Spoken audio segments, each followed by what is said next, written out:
ou uma pessoa ama a Cristo ou ela o odeia. É claro que em muitas vezes isso não é manifesto, não é dito, mas a natureza humana é assim, ela odeia a Cristo. E o Senhor disse para os seus eleitos ali, aqueles que, os regenerados, os nascidos de novo, os convertidos, aqueles que o haviam recebido, se o mundo odeia, vocês saibam que ele me odiou antes. E aí então, eu e você, se você crê, você diz, que bom que eu decidi crer, eu aceitei Jesus, eu tomei uma decisão. Não fez nada disso. Para esse mesmo grupo, Jesus diz, em o nosso primeiro texto, João capítulo 15, versículo 16, a parte A do texto, para nós que cremos, para esse mesmo grupo que Jesus disse, o mundo odeia vocês, mas antes me odiou. E aí atender, não, mas hoje eu aceitei, e aí Jesus vai dizer para eles e para nós, se você crê em Cristo, ele diz, não fostes vós que me escolhestes a mim, pelo contrário, eu vos escolhi a vós. Fui eu que escolhi vocês. Porque se eu não fizesse, vocês continuariam na sua religiosidade, nas suas práticas pecaminosas. Eles, os 11, e todos os cristãos, desde o Antigo até o Novo, até hoje, todos aqueles que creem somente porque Jesus escolheu. Porque se ele nunca tivesse feito isso, nunca ninguém teria crido, buscado. Se você e eu cremos realmente no Evangelho, nós devemos saber, nós éramos desse mundo. Naturalmente o ser humano nasce odiando a Cristo. Odeia a Cristo, odiavam e odeiam hoje. Eu e vocês éramos assim. Não fomos nós que decidimos mudar. Jesus foi categórico. Ele nos escolheu. Ele fez isso em seu amor, graça e misericórdia soberanos, ainda que nós não entendamos o porquê.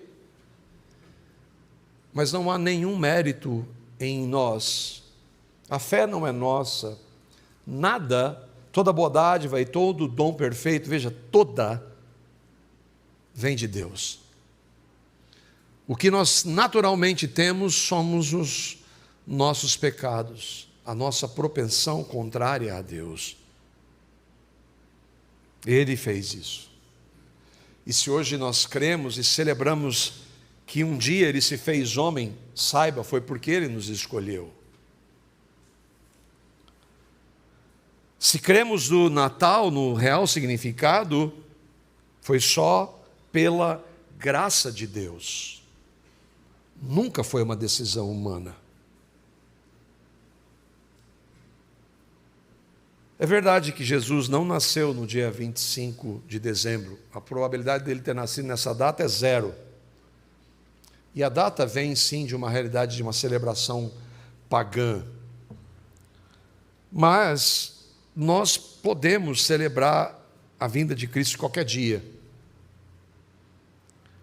E nós, porque a história, a tradição da igreja, nem toda tradição ela é boa, mas nesse caso nós não vemos problema, nós celebramos o dia da natalidade. Natal vem da palavra latina e que significa nascer. Então nós celebramos o nascer de Deus. Mas eu quero tocar com vocês em algo mais fundamental ainda, que é a verdade, e esse é o tema da nossa reflexão, Ele nasceu para morrer. Jesus nasceu com um alvo: morrer. É claro que enquanto Jesus não voltar, e todo aquele que creu no nascimento, na encarnação, crê que um dia ele vai voltar, muito diferente da primeira vez, quando ele foi rejeitado, agora ele vem com os céus, sobre as nuvens com poder e glória, e muito diferente da primeira vez em que o levaram para uma cruz, todo joelho, todo ser humano que já pisou sobre a face da terra em todos os tempos vai se dobrar diante dele. Se Jesus não voltar, é verdade que todo mundo nasce para morrer. Todos nós vamos morrer um dia. E essa é a maior e a mais drástica consequência da entrada do pecado do mundo na queda. E que eu e vocês estamos influenciados por isso. Deus afirma essa realidade minha e sua. Romanos capítulo 5, verso 12.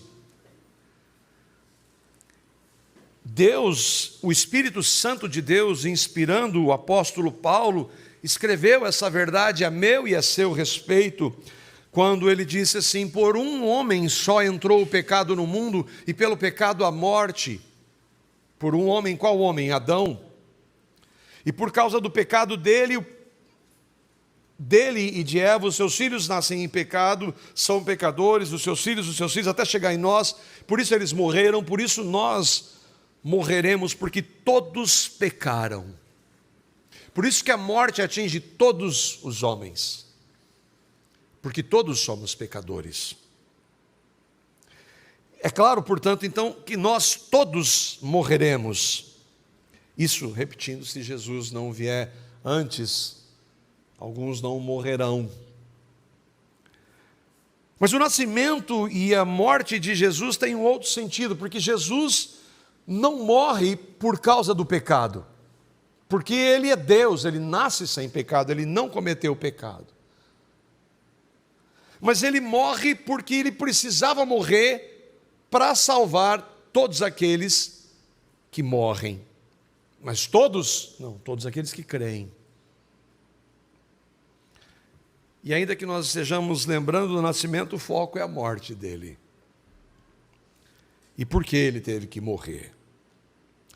Nós vamos ver sim do nascimento e como esse nascimento foi celebrado. Nós cantamos aqui vários hinos compostos por tantos anos que falam e celebram o nascimento de Jesus, e nós lembramos disso.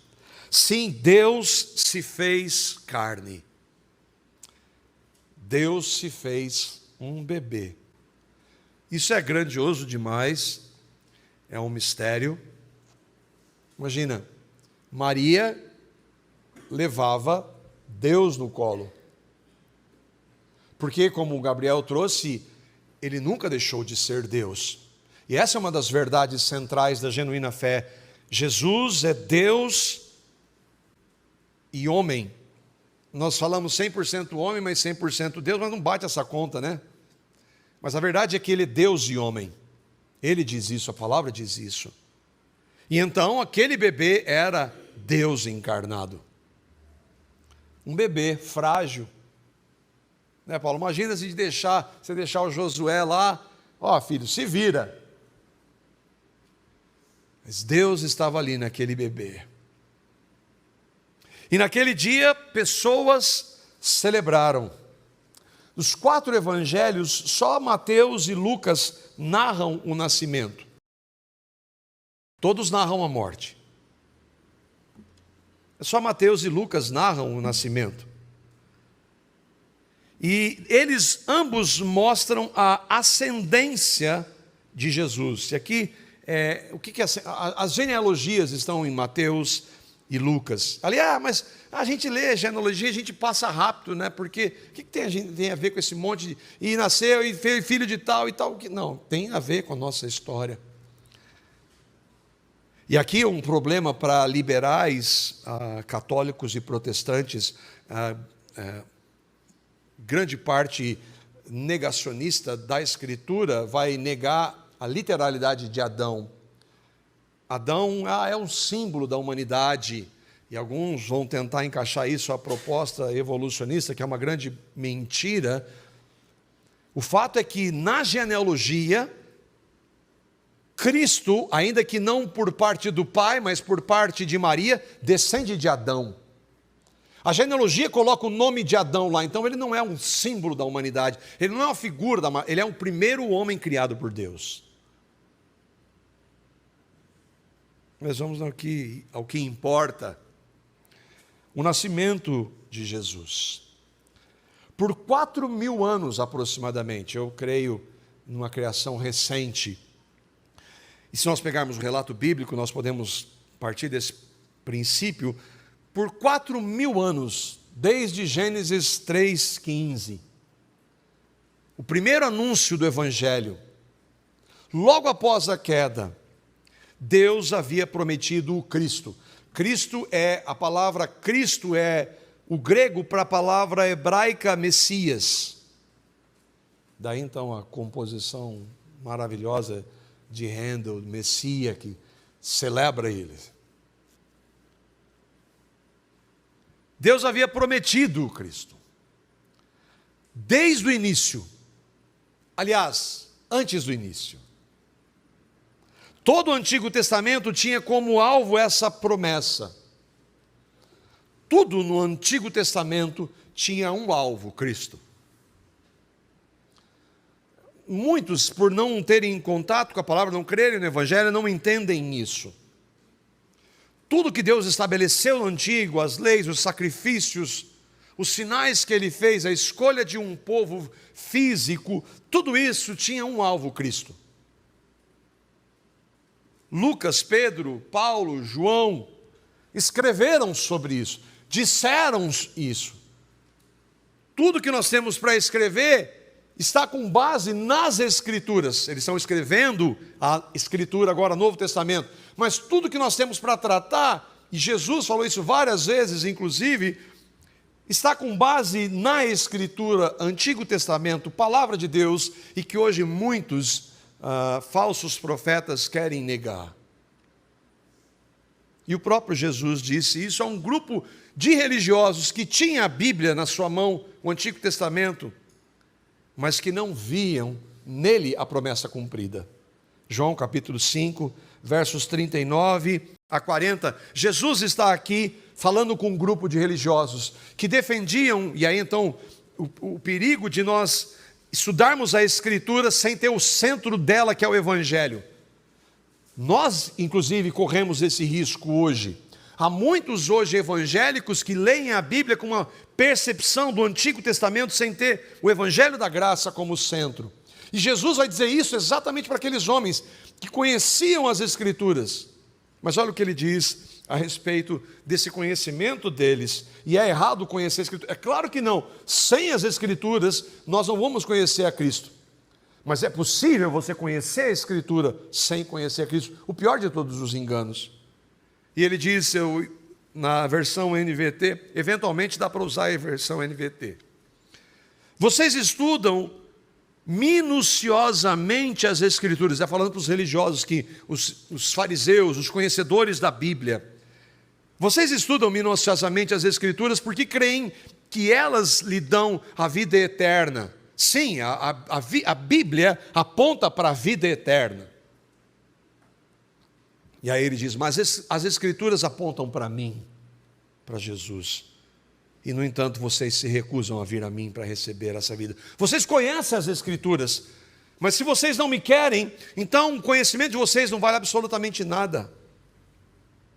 E aí no versículo 46, ele mostra e fala do principal escritor tão reverenciado pelos judeus e pelos fariseus, Moisés. Ele diz, se crescem de fato em Moisés, como vocês defendem, Moisés escreveu o Pentateuco, os liberais dizem que não, mas é os 5 primeiros livros da Bíblia, toda a lei.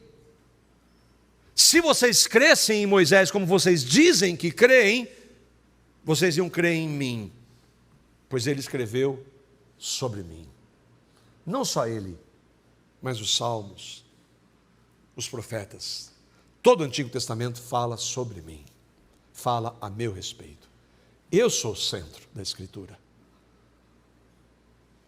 E então a promessa se cumpre.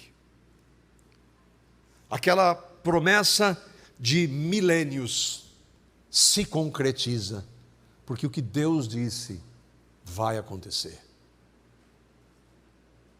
Eles tinham uma esperança, nós falamos aqui de esperança. A esperança bíblica nós não sabemos quando, mas vai acontecer, porque Deus, o Deus que não pode mentir, vai fazer com que aconteça. E aí então, nós vamos ver Mateus e Lucas narrando o nascimento de Jesus. Primeiro Mateus capítulo 1, os versos 18 a 25. Ora, o nascimento de Jesus Cristo foi assim. Estando Maria, sua mãe, desposada com José, sem que tivessem antes coabitado, achou-se grávida pelo Espírito Santo. Mas José, seu esposo, sendo justo e não a querendo infamar, resolveu deixá-la secretamente. Enquanto ponderava nestas coisas, eis que lhe apareceu em sonho um anjo do Senhor, dizendo: José, filho de Davi, não temas receber Maria, tua mulher, porque o que nela foi gerado é do Espírito Santo. Ela dará à luz um filho e lhe porás o nome de Jesus, porque ele salvará o seu povo dos pecados deles. Ora, tudo isso aconteceu para que se cumprisse o que fora dito pelo Senhor por intermédio do profeta: eis que a virgem conceberá e dará à luz um filho, e ele será chamado pelo nome de Emanuel, que quer dizer Deus conosco. Despertado José do sono, fez como lhe ordenara o anjo do Senhor e recebeu sua mulher. Contudo, não a conheceu, enquanto ela não deu à luz um filho, a quem pôs o nome de Jesus. E aqui nós temos várias verdades, né? Nós poderíamos caminhar muito. O que está acontecendo ali? Havia uma promessa e um relacionamento de compromisso já estabelecido. Maria e José ainda não haviam se casado oficialmente, mas eles eram, na nossa linguagem, noivos, e algo que não deveria ser desfeito. Por isso a ideia de namoro hoje, que tem os relacionamentos sem compromissos, não tem base nenhuma, e eles são uma distorção da Escritura. Todo relacionamento entre jovens que se professam cristãos, ele deve começar, qualquer nível de relacionamento deve ter como alvo, entre um homem e uma mulher, o casamento. E Maria então estava desposada, ela estava prometida a José, como na nossa linguagem um noivado, que não poderia ser mais desfeito. E o anjo diz, pela palavra de Deus, pela ação do Espírito Santo, que Maria estava grávida. Lembra, o anjo apareceu a Maria e anunciou que ela receberia o Salvador. E ela, uma mulher temente ao Senhor, de fé, creu na palavra. E ela está grávida, e José fica sabendo. O texto diz que ele ainda não havia coabitado, ou ele ainda não tinha conhecido, versículo 25, ele não a conheceu. A expressão conhecer é um eufemismo para dizer que ele ainda não havia tido relações sexuais com ela, que seria natural sendo sua esposa. Eles ainda, e o texto é muito claro em dizer, não haviam se relacionado. José está sabendo que ela está grávida. Bom, mas José não sabe o que aconteceu. O noivado era um compromisso diante de Deus, era uma realidade diferente da nossa, mas o princípio é exatamente o mesmo. E a infidelidade seria considerada, mesmo no noivado, como adultério. Nós não vamos ler, mas Deuteronômio capítulo 2, versos 23 a 24, fala exatamente isso. E como eles criam na Escritura, José sabia disso. Maria seria, como nós vimos no texto, difamada, e muito provavelmente o que ela sofreria? Morte. Morte por quê? Por apedrejamento, porque ela havia pecado. Ela havia pecado para aqueles que não entendiam. E José tinha pensado nisso.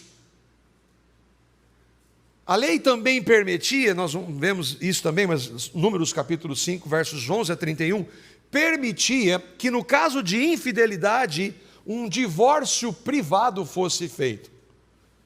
E aí alguns irmãos vão entender que José, vendo aquela realidade, ele não queria difamar Maria. E aí então um dos caminhos poderia ser esse. E aí então ele quer deixar secretamente, né? Ele não quer que isso se torne público, ele queria poupar a imagem dela de alguma forma. Mas então o anjo vai aparecer para ele e vai explicar que Maria ficou grávida sobrenaturalmente, pela palavra de Deus. Foi a palavra de Deus que gerou Jesus no ventre de Maria. E aí então, na descrição que o anjo dá a respeito de Jesus, nós vamos ver na segunda parte o que Jesus veio fazer.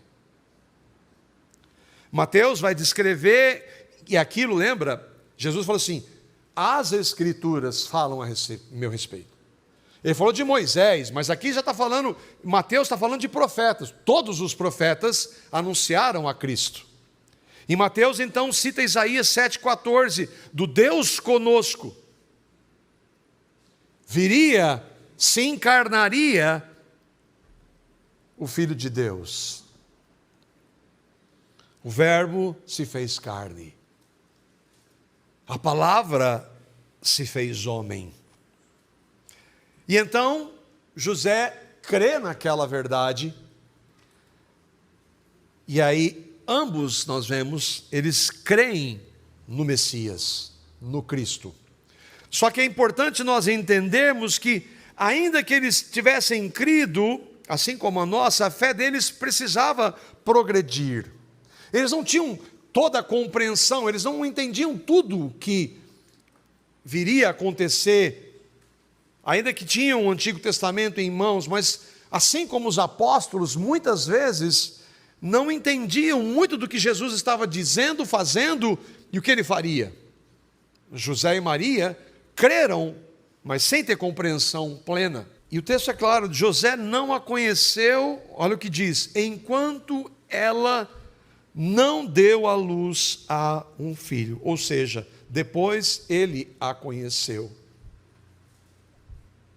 José era casado com Maria. O relacionamento sexual é uma bênção dentro do casamento, mas a religiosidade distorce até isso. Então vão dizer que Maria permaneceu da perpetuidade da virgindade de Maria. Não, Maria casou-se, depois de Jesus ela se relacionou com seu esposo e teve filhos, inclusive 2 deles escrevem a Bíblia. Lucas também vai narrar este nascimento. Lucas capítulo 2, versos 1 a 11. Naqueles dias foi publicado um decreto de César Augusto, convocando toda a população do império para recensear-se. O primeiro recenseamento, foi feito quando Quirino era governador da Síria. Todos iam alistar-se, cada um à sua própria cidade. José também subiu da Galiléia, da cidade de Nazaré, para a Judéia, a cidade de Davi, chamada Belém, por ser ele da casa e família de Davi, a fim de alistar-se com Maria, sua esposa, que estava grávida. Estando eles ali, aconteceu completarem-se-lhe os dias.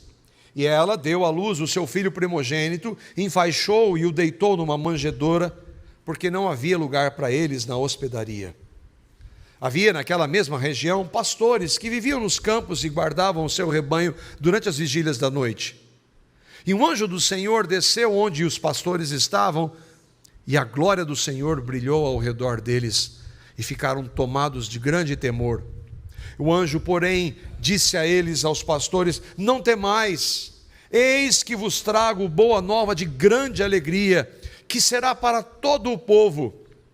É que hoje vos nasceu, na cidade de Davi, o Salvador, que é Cristo o Senhor. Nós vemos esses dois irmãos inspirados pelo Espírito, escrevendo sim com as suas características. Lucas, inclusive, ele escreve a partir de uma pesquisa acurada que ele fez, ele vai dizer isso em Atos. Lucas escreve, não é o autor é o Espírito de Deus, mas Lucas escreve o Evangelho de Lucas e Atos, e ele faz sim uma pesquisa detalhada, ele traz detalhes históricos, mas tudo isso debaixo da direção do Espírito Santo. E ele fala de César Augusto, que é o considerado o fundador do Império Romano. Augusto significa majestade. Mas a majestade está nascendo agora. Ele, inclusive, foi o primeiro imperador a se dizer Deus. Isso havia entre os imperadores romanos que se definiam como Deus. E na história da igreja nesse período, cristãos que não se dobraram ao imperador, o chamando de Senhor, Kyrios, porque só Jesus é o Senhor, morriam por causa disso. Então Deus se faz homem. Há debates em relação a esse censo aqui, que Lucas está trazendo, do governador. Isso tem relevância para nós. São dados históricos para comprovar a historicidade da Escritura, mas alguns debates, isso para nós não interessa. O fato é que o censo provocou algo para cumprir a promessa da Escritura. Eles estavam na Galileia e vão para a Judéia, para cumprir a promessa da Escritura.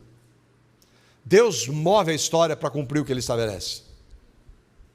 E esse recenseamento que houve, até agora nós estamos passando por um processo, de recenseamento no nosso país.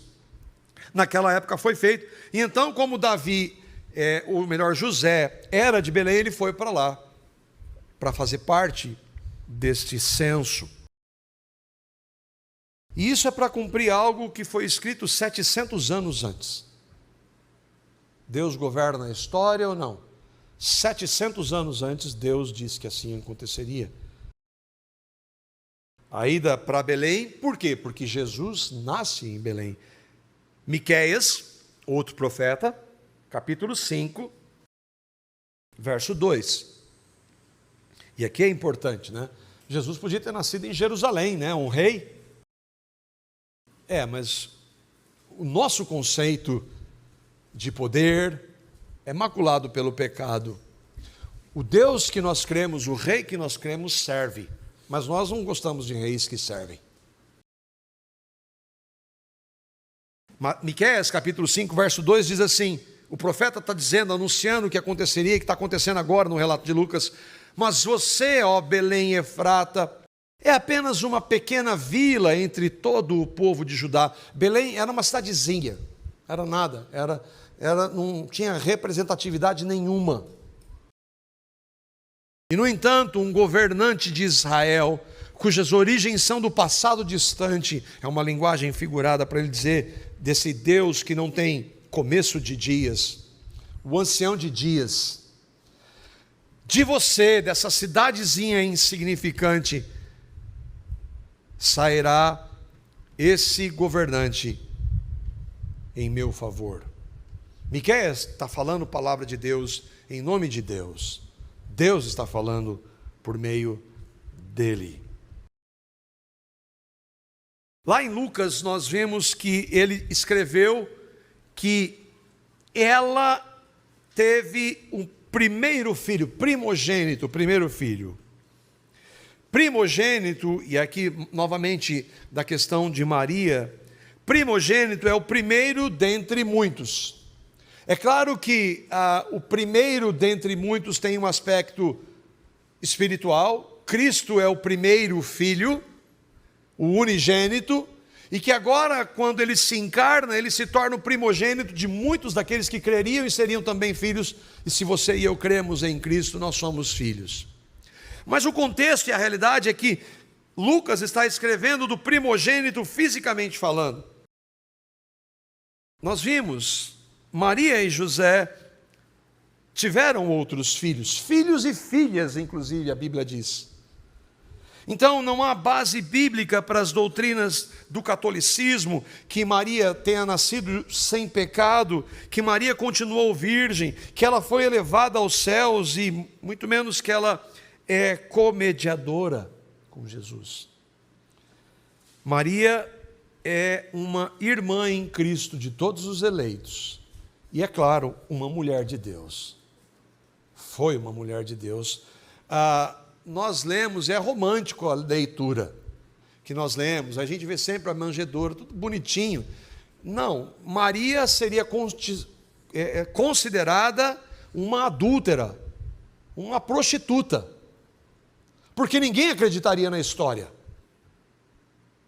Então ela corria risco de morte, mas ela creu, ela recebeu essa fé para crer jovem, porque o casamento naquela época era entre jovens. Então aquela jovem mulher, e aqui sim, por isso que a palavra fala que ela é bem-aventurada, porque ela creu que o filho dela seria Salvador e Senhor dela. E é claro que para ela o risco era gigante.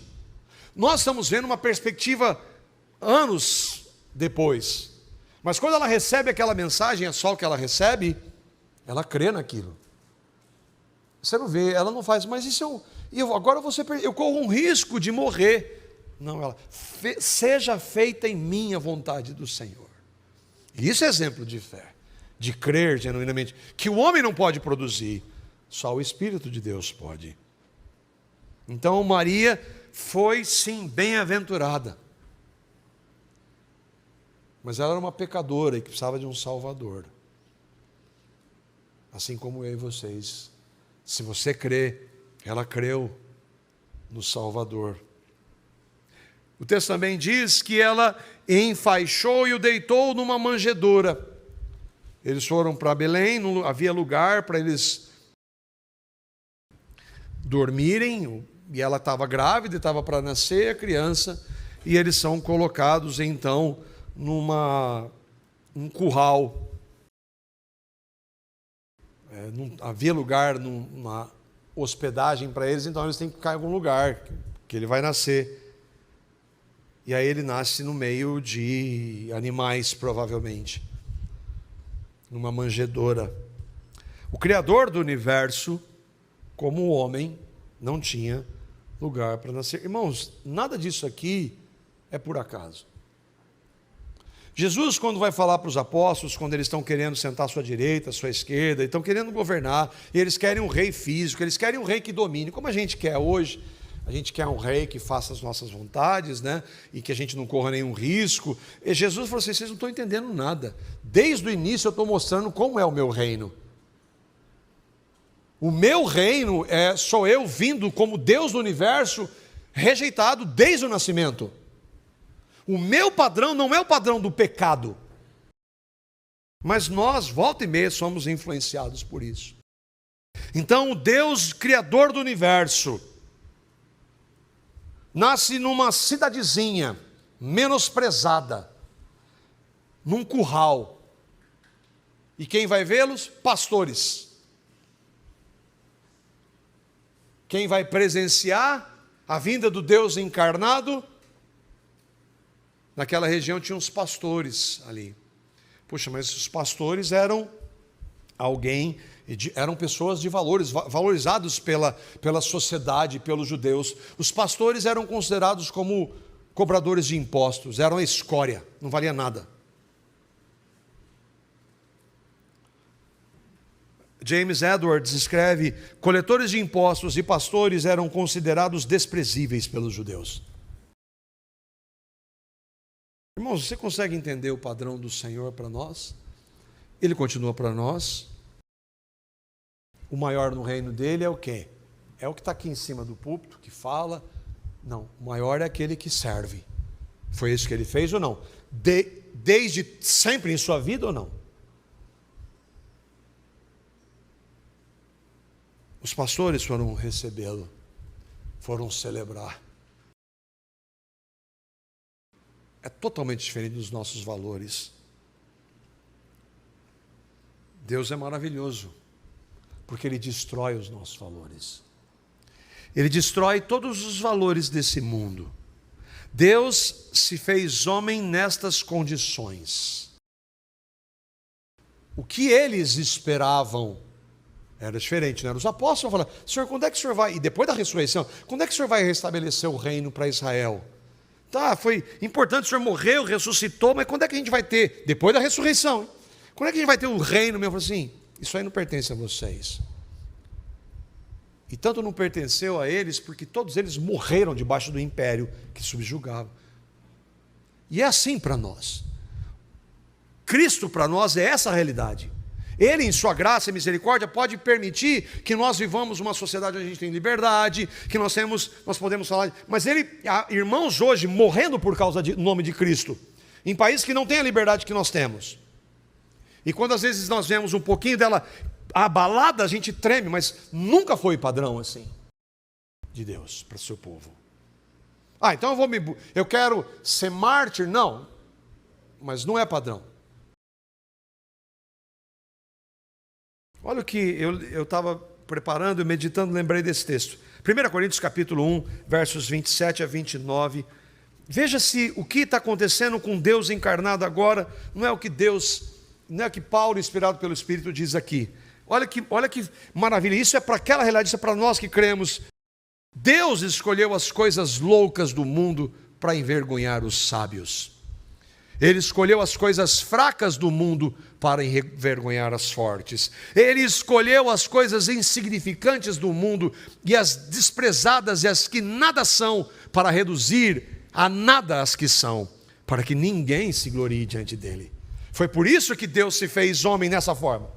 Porque todo esse padrão, tudo que nós valorizamos e todo o valor desse mundo, para Deus não é nada. Não é que esse mundo é sábio, não é que esse mundo é forte, não é que o mundo seja algo, não, ele não é nada. E Deus vai mostrar que ele não é nada da forma mais desprezível do ponto de vista humano, maculado pelo pecado. Foi por isso que Jesus, Deus do universo, que governa esse universo, se fez homem dessa forma. E Ele quer nos ensinar com isso. Ele quer mostrar para nós que professamos o nome dele, qual é o padrão dele para nós.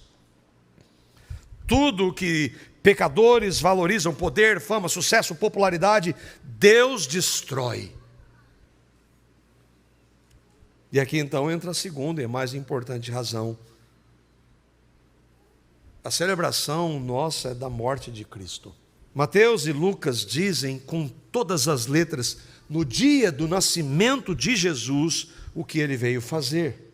O que Jesus veio fazer? Mateus disse: ele dará à luz um filho e lhe porá o nome de Jesus, porque ele salvará o seu povo dos pecados deles. Lucas diz: hoje vos nasceu na cidade de Davi o Salvador, que é Cristo. Está falando do nascimento. Bom, como Cristo salva? Na morte. Desde o início. E Jesus, quantas vezes nós estamos vendo isso em João? Quantas vezes Jesus falou assim: não é chegada a minha hora, não é chegada a minha hora, não é chegada a minha hora. Qual era a hora? Aí quando ele diz: agora é a minha hora. Agora o que, Senhor? O Senhor vai tomar o poder, nós vamos... Não, agora é a hora de morrer. Agora é a hora de eu morrer. Eu vim para essa hora. Jesus veio para essa hora. Quando a palavra de Deus anuncia, antes da fundação do mundo, o que Jesus veio fazer, ele anuncia o nascimento? Não. Jesus é o Cordeiro de Deus que foi morto antes da fundação do mundo. Ele veio para morrer.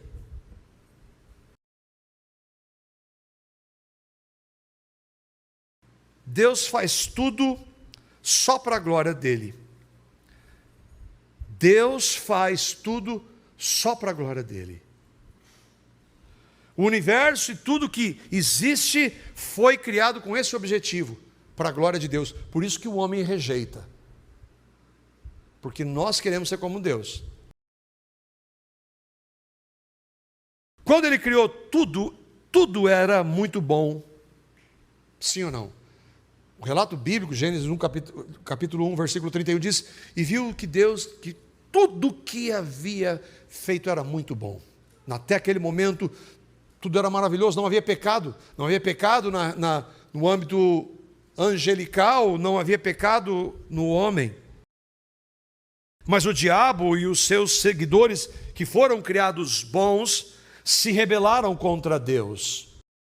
A Bíblia não detalha o que aconteceu, mas é claro que eles se opuseram a Deus.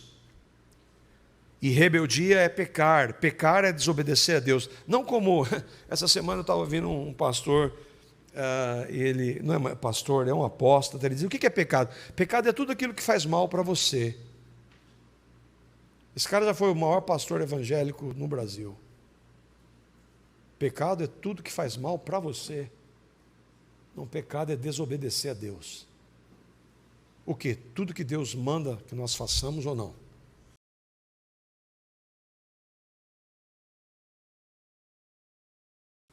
Deus criou tudo muito bom, mas os anjos pecam.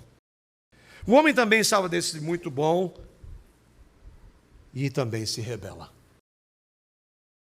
O pecado entrou, lembra? Por um homem entrou o pecado no mundo e pelo pecado a morte. E a morte passou para nós, porque todos nós pecamos, somos pecadores.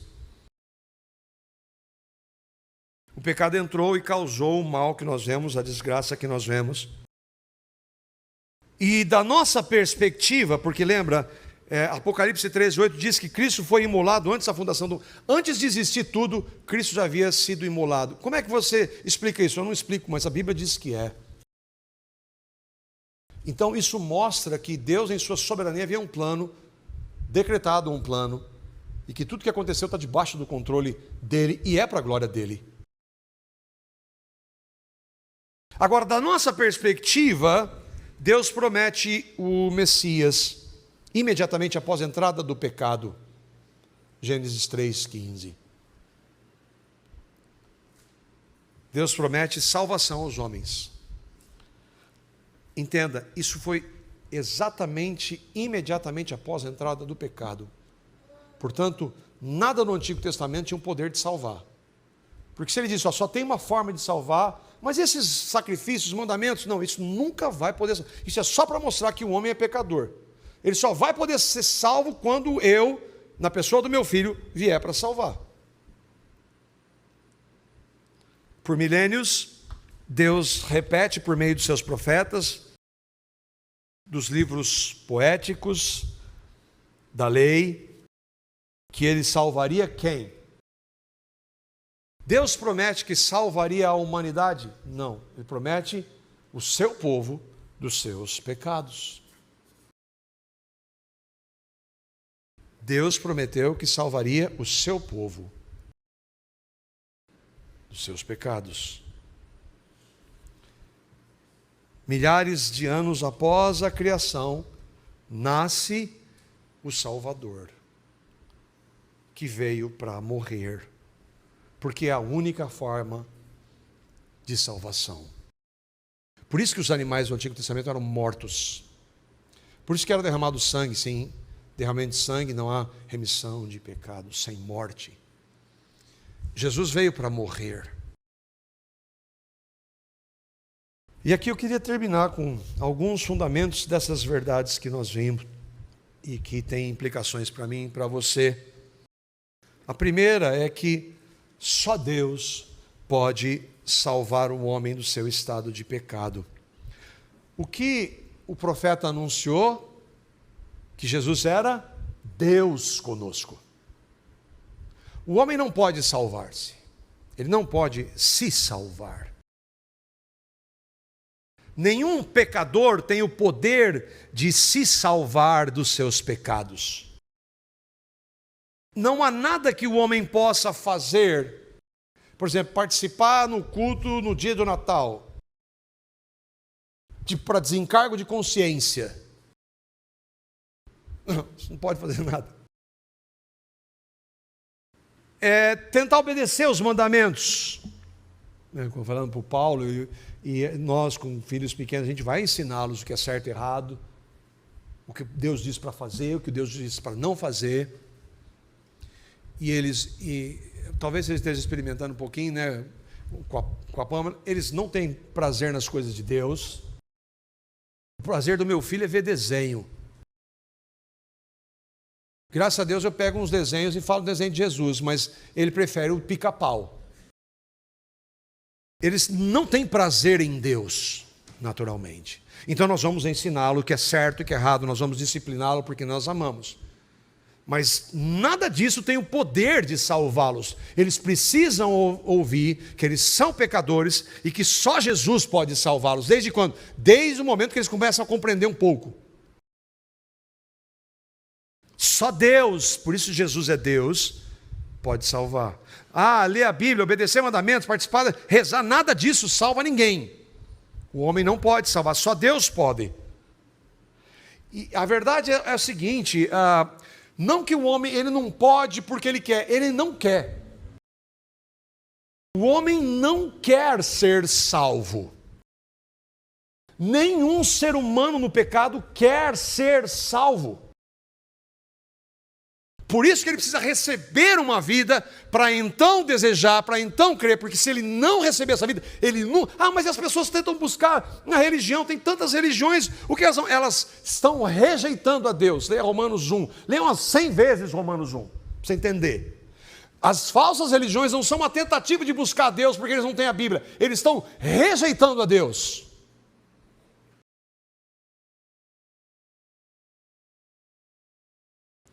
O homem não pode e não quer. Ele ama o pecado, odeia a Cristo.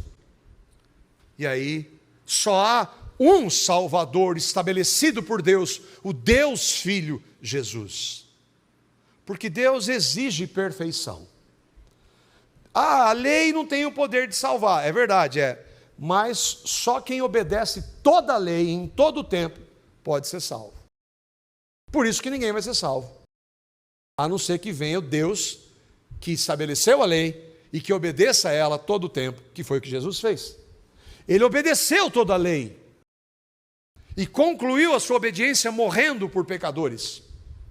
Quando uma pessoa crê em Cristo, a obediência, a justiça de Cristo é dada para aquela pessoa que crê.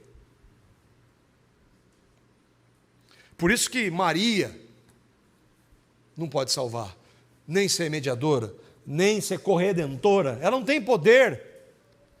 Eu fico pensando, nós não sabemos qual a realidade dos que estão. Maria morreu e ela está em espírito, sua alma está diante de Cristo. Nós não sabemos se eles têm relação, se eles sabem o que está acontecendo aqui, mas se ela soubesse, haveria uma coisa que ela estaria extremamente entristecida com o que o catolicismo faz em relação a ela. Nem Maria, nem os apóstolos, nem santos, nem padres, nem pastores, nem médios, nem ninguém pode salvar o homem, só Jesus Cristo. Um homem só, o Deus homem, Jesus, o único mediador entre o Pai e nós, Jesus. Jesus veio com uma missão, então, salvar pecadores. E essa é outra destruição no meio evangélico hoje. Jesus veio para a glória de Deus. Irmãos, Deus é glorificado na condenação de pecadores. Deus é glorificado na condenação de pecadores. Mas vamos olhar para a glorificação de Deus em salvar o seu povo. Jesus não veio para dar saúde. Ele não veio para dar dinheiro. Ele não veio para que você tenha um bom casamento, que você tenha filhos. Ele não veio para que você tenha tranquilidade. Ele não veio realizar os seus sonhos. Ele não veio dar prazer, lazer. Ele não veio dar nada que esse mundo promete. Ele, em sua graça, é soberano. Ele pode dar se ele quiser, mas ele não veio para fazer isso. E hoje, qual a mensagem de grande parte do evangelicalismo? Não tem nada a ver com o que ele veio fazer. O Jesus Salvador é colocado como um adendo. Jesus veio para dar o que eu quero. Não, Jesus veio para salvar pecadores. Essa é a razão de Deus ter nascido e ter morrido. A humanidade, ele veio salvar os seus e condenar os que o rejeitam. Lembra que eu falei no início, se você crê, foi só porque Deus revelou. Mas e os que moem, os que rejeitam? Foi porque não? Foi porque eles rejeitam. Agora o ponto é, eu e você rejeitavam. Você bate no peito e dizer que eu tomei a decisão? Você vai dizer que fui eu? Eu escolhi? A decisão foi minha? Não, não foi. Deus salva os seus. E qual é mais importante? Deus, ele pode dar dinheiro, pode, mas isso é importante não. Daqui 120 anos, nenhum dos seres humanos que estão vivos hoje, quase 8 bilhões de pessoas, vão estar vivas. Sim ou não?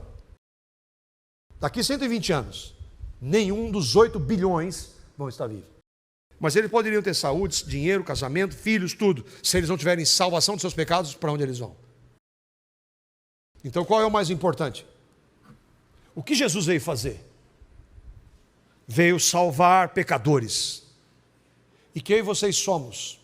Irmãos, quando nós dizemos que nós somos pecadores, quanto mais eu conheço a Cristo, menos noção de quão pecador eu tenho. De quão pecador eu sou.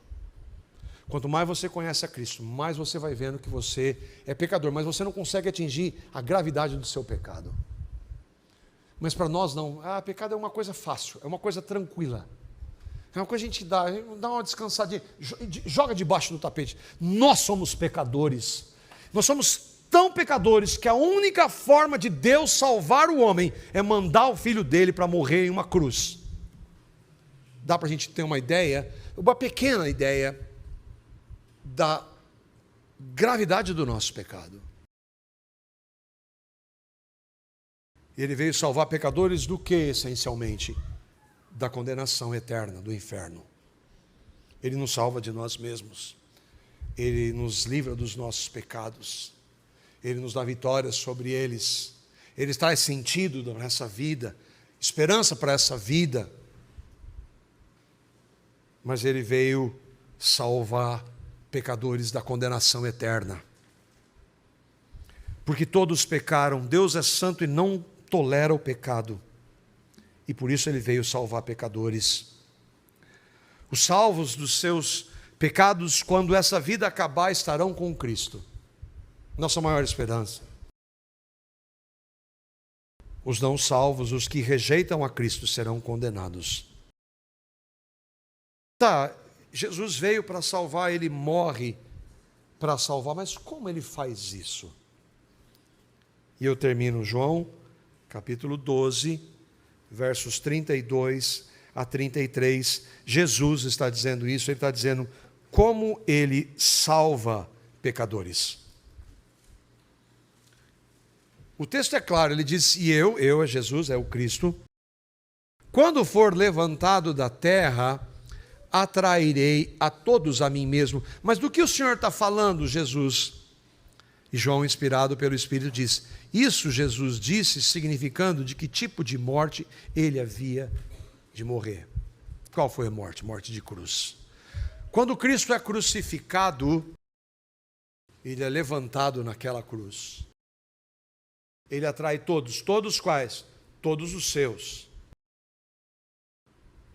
E naquela cruz, ele, no seu sangue derramado, ele perdoa todos os nossos inúmeros e gigantes pecados. A palavra diz que ele faz isso por amor e absolutamente de graça. Basta crer no que Cristo fez. Quando ele foi levantado naquela cruz, ele foi levantado para então derramar o seu sangue para purificação e para morrer por pecadores.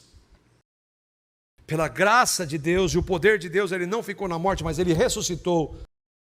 E nós cantamos aqui do rei que nasceu, mas hoje nós louvamos o rei que nasceu, morreu e ressuscitou e que reina. E Jesus fez isso para atrair os seus no seu corpo, para fazer com que nós morrêssemos no corpo dele. E o nosso lugar é cruz, levando o morrer de Jesus, para que a vida dele se manifeste. Todos aqueles que creem, qual é a evidência de todos aqueles que creem? É principal, arrependem-se de seus pecados. Vivem e quando pecam se arrependem. A pergunta para você é: você crê no que Cristo fez? Não no menino Jesus, no nascimento do menino Jesus. O menino Jesus que esteja nos corações não tem nada a ver, não tem nada de menino Jesus no coração. Tem a ver que Jesus, sendo homem, veio sendo Deus salvar pecadores e morre na cruz por pecadores. Você estava entre os seus, porque ele diz, ele veio salvar o seu povo. Você crê? Mas como eu sei que eu sou povo? Creia em Cristo. Receba a Cristo. Se arrependa de seus pecados. Entregue a sua vida e diz, Senhor, eu quero isso para mim.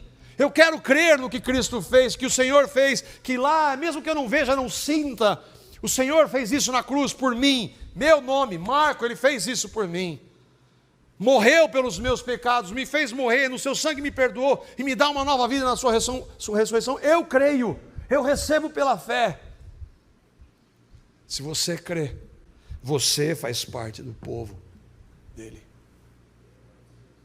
E a minha oração, e todos aqueles que pregam a oração nossa, o desejo é que você creia, não rejeite, creia no Evangelho, no que Cristo fez.